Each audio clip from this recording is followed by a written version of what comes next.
everyone, welcome to Prakriti Learning School. Today we will learn about the advent of Europeans to India. ಅಂದರೆ ಭಾರತಕ್ಕೆ ಯುರೋಪಿಯನ್ನರ ಆಗಮನ. ಅವರು Europeans ಯಾರ್ಯಾರು ಬಂದಿದ್ರು ಅಂದರೆ ಪೋರ್ಚುಗೀಸರು, ಡಚ್ಚರು, ಇಂಗ್ಲಿಷರು, ಫ್ರೆಂಚರು. ಅದರಲ್ಲಿ ಮೊದಲು ಬಂದಿರೋದು ಪೋರ್ಚುಗೀಸರು.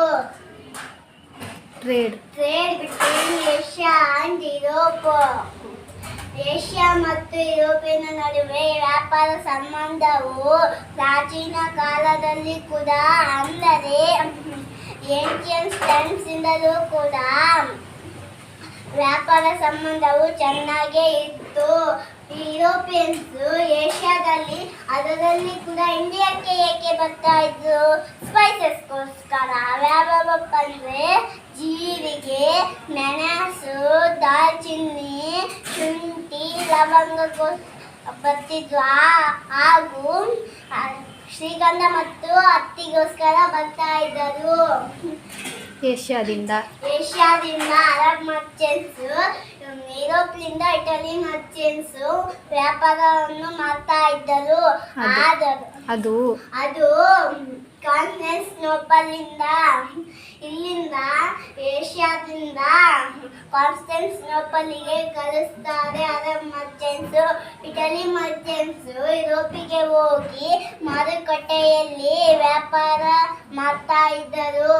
ಬೇರೆ ದಾರಿ ಇರ್ಲಿಲ್ವಾ? ಇಲ್ಲ. ಇಲ್ಲಿ ನೋಡ್ರಿ, ಕಾಣಿಸ್ತಾ ಇದ್ವಲ್ಲ ಗುಡ್ಡಗಳು ಏಷ್ಯಾ ಮತ್ತು ಯುರೋಪ್ನನ್ನು ಡಿವೈಡ್ ಮಾಡಿದೆ. ಅದರಿಂದ ಹೋಗೋಕೆ ಆಗೋಲ್ಲ. ಅದಕ್ಕೆ ಒಂದೇ ದಾರಿ ಇದ್ದಿದ್ದು. ಇದು ಕಾನ್ಸ್ಟೆನ್ಟಿನೋಪಲ್.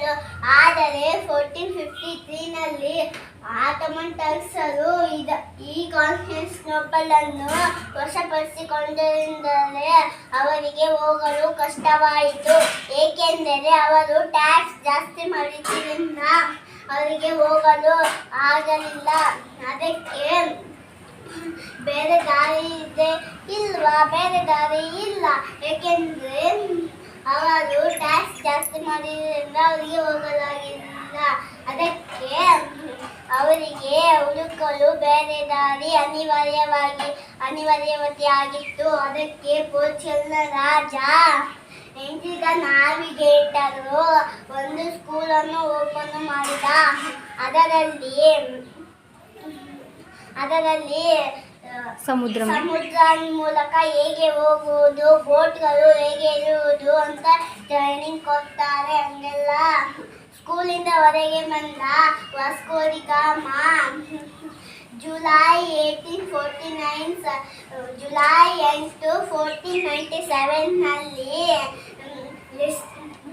ಪೋರ್ಚುಗಲ್ನಿಂದ ಲಿಸ್ಬನ್ನಿಂದ ಬಿಟ್ಟು ಅಟ್ಲಾಂಟಿಕ್ ಓಷನ್ನಲ್ಲಿ ಪ್ರಯಾಣ ಬೆಳೆಸಿ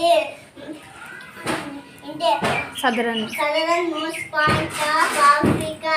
ನಾವು ಇಲ್ಲಿ ಭಾರತಕ್ಕೆ southern most point of India, Kanyakumari ಅಂತ ಕರಿತೀವಿ. ಹಂಗೆ southern most point of Africa, Cape of